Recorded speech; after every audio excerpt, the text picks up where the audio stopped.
અમેરિકામાં અભ્યાસ કરવાનું સપનું જોતા લાખો ભારતીય વિદ્યાર્થીઓ માટે એક ખૂબ જ મોટું અને ચિંતાજનક અપડેટ સામે આવ્યું છે. જો તમે F1 સ્ટુડન્ટ વિઝા પર અમેરિકા જવાની તૈયારી કરી રહ્યા છો અથવા હાલમાં અમેરિકામાં અભ્યાસ કરી રહ્યા છો, તો આ સમાચાર તમારા માટે અત્યંત મહત્વના સાબિત થશે. US department of homeland security એટલે કે DHS દ્વારા 16 જુલાઈ 2026ના રોજ એક મહત્વપૂર્ણ ફાઇનલ રૂલ જાહેર કરવામાં આવ્યો છે, જે હું તમને આજે જણાવું છું, જે અમેરિકાની સ્ટુડન્ટ વિઝા સિસ્ટમમાં વર્ષો પછી સૌથી મોટો ફેરફાર માનવામાં આવી રહ્યો છે. આ નવા નિયમ હેઠળ અત્યાર સુધી ચાલતી ડ્યુરેશન ઓફ સ્ટેટસ એટલે કે DOS સિસ્ટમને સમાપ્ત કરવામાં આવી છે. મિત્રો, અત્યાર સુધી જોઈએ તો F1 સ્ટુડન્ટ ધરાવતા વિદ્યાર્થીઓને તેમના કોર્સ ચાલુ રહે ત્યાં સુધી અમેરિકામાં રહેવાની મંજૂરી મળતી હતી અને તેમના વિઝા પર કોઈ ચોક્કસ અંતિમ તારીખ લાગુ પડતી નહોતી. પરંતુ હવે નવા નિયમ મુજબ F1 સ્ટુડન્ટ વિઝા માટે રોકાણની મહત્તમ મર્યાદા 4 વર્ષની રહેશે. જે વિઝા ધારકો માટે પણ મહત્તમ મર્યાદા 4 વર્ષની નક્કી કરવામાં આવી છે, જ્યારે આઈ વિઝા ધારકો વિદેશી મીડિયા પ્રતિનિધિઓ માટે 240 દિવસની મર્યાદા રહેશે. આ નિયમ ફેડરલ રજિસ્ટરમાં પ્રકાશિત થયાના 60 દિવસ પછી અમલમાં આવશે. જો કે કોંગ્રેશનલ રિવ્યુ પ્રક્રિયા બાદ તેમાં ફેરફાર થવાની શક્યતા પણ યથાવત રહેશે. હવે સૌથી મોટો પ્રશ્ન તો એ છે કે આ નવા નિયમોની અસર કોના પર સૌથી વધુ પડશે.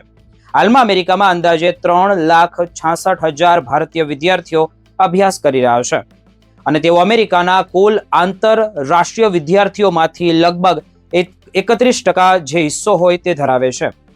એટલે કે ભારતીયો અમેરિકામાં સૌથી મોટો સ્ટુડન્ટ સમુદાય ગણાય.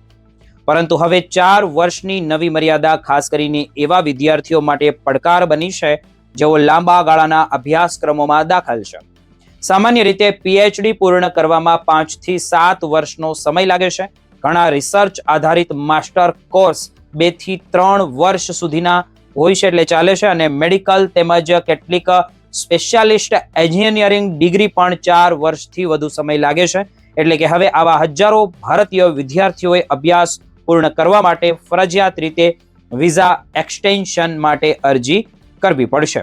પરંતુ અહીંથી શરૂ થાય છે સૌથી મોટો પડકાર, કારણ કે આ માત્ર સામાન્ય રિન્યુઅલ પ્રક્રિયા નહીં હોય.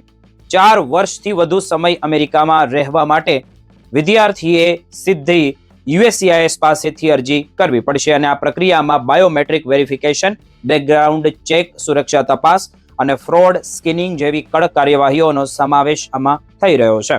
એટલે વિદ્યાર્થીઓને વધુ સમય, વધુ દસ્તાવેજો અને વધારાની સરકારી ફીનો સામનો કરવો પડી શકે છે. સૌથી મોટી ચિંતા તો એ છે કે જો એક્સટેન્શન અરજી સમયસર મંજૂર નહીં થાય તો વિદ્યાર્થીની ડિગ્રી, રિસર્ચ અથવા યુનિવર્સિટીમાં એનરોલમેન્ટનું શું થશે, તેના વિશે હજુ સુધી કોઈ સ્પષ્ટ માર્ગદર્શિકા આપવામાં આવી નથી. આ નિર્ણય એવા સમયે આવ્યો છે જ્યારે અમેરિકાની લીગલ ઇમિગ્રેશન સિસ્ટમ પહેલેથી જ વધુ કડક બની રહી છે. તાજેતરના આંકડાઓ મુજબ જોઈએ તો ભારતીય વિદ્યાર્થીઓ માટે સ્ટુડન્ટ વિઝા રિજેક્શનનો દર વધીને લગભગ 61% સુધી પહોંચી ગયો છે. અને બીજી તરફ H1B વિઝાના નિયમોમાં કડકાઈ, ગ્રીન કાર્ડનો વધતો બેકલોગ અને OPT એટલે કે ઓપ્ટિકલ પ્રેક્ટિકલ ટ્રેનિંગ કાર્યક્રમ પર સંભવિત મર્યાદાઓને લઈને પણ ચર્ચા ચાલી રહી છે. ઇમિગ્રેશન નિષ્ણાંતોનું માનવું એવું છે કે અમેરિકા સીધે આંતરરાષ્ટ્રીય પ્રતિભા માટે પોતાની નીતિને વધુ નિયંત્રિત બનાવી રહ્યું છે, જે ભવિષ્યમાં વિશ્વભરના વિદ્યાર્થીઓ માટે પડકાર ઊભો કરી શકે છે. આ સમગ્ર મામલે ભારત સરકાર પણ પ્રતિક્રિયા આપી છે. પરદેશ મંત્રાલયના પ્રવક્તા રણધીર જયસ્વાલે જણાવ્યું છે કે ભારત સરકાર આ સમગ્ર સ્થિતિ પર નજીકથી નજર રાખી રહી છે અને અમેરિકાના અધિકારીઓ સાથે પણ સતત સંપર્કમાં છે. તેમણે જણાવ્યું છે કે ભારતીય વિદ્યાર્થીઓ અમેરિકાની યુનિવર્સિટીમાં દર વર્ષે અબજો ડોલરની ટ્યુશન ફી ચૂકવી રહ્યા છે અને અમેરિકાના અર્થતંત્ર તેમજ સંશોધન ક્ષેત્રમાં મહત્વનું યોગદાન પણ આપી રહ્યા છે. તેથી ભારત સરકાર સુરક્ષિત અને કાયદેસર વિદ્યાર્થી ગતિશીલતા જાળવી રાખવા માટે અમેરિકાની સાથે ચર્ચા કરી રહ્યા છે. જો તમે હાલમાં અમેરિકામાં અભ્યાસ કરી રહ્યા છો અથવા તો ભવિષ્યમાં અમેરિકા જવાનું આયોજન કરી રહ્યા છો, અભ્યાસ કરવાનું વિચારી રહ્યા છો, તો હવે સમયસર આયોજન કરવું અત્યંત તમારી માટે જરૂરી બની ગયું છે.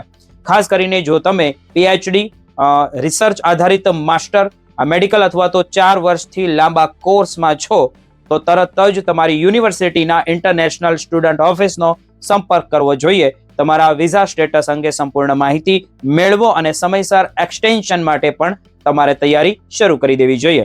સાથે જ આ નિયમ અંગે આવતા નવા અપડેટ, કાનૂની પડકારો અને કોંગ્રેશનલ રિવ્યુ દરમિયાન થતા કોઈ પણ ફેરફારો પર તમારે સતત નજર રાખવી જોઈએ, કારણ કે આવનારા સમયમાં આ નિયમ હજારો ભારતીય વિદ્યાર્થીઓના અભ્યાસ, સંશોધન અને અમેરિકામાં ભવિષ્યને સીધી અસર કરી શકે છે.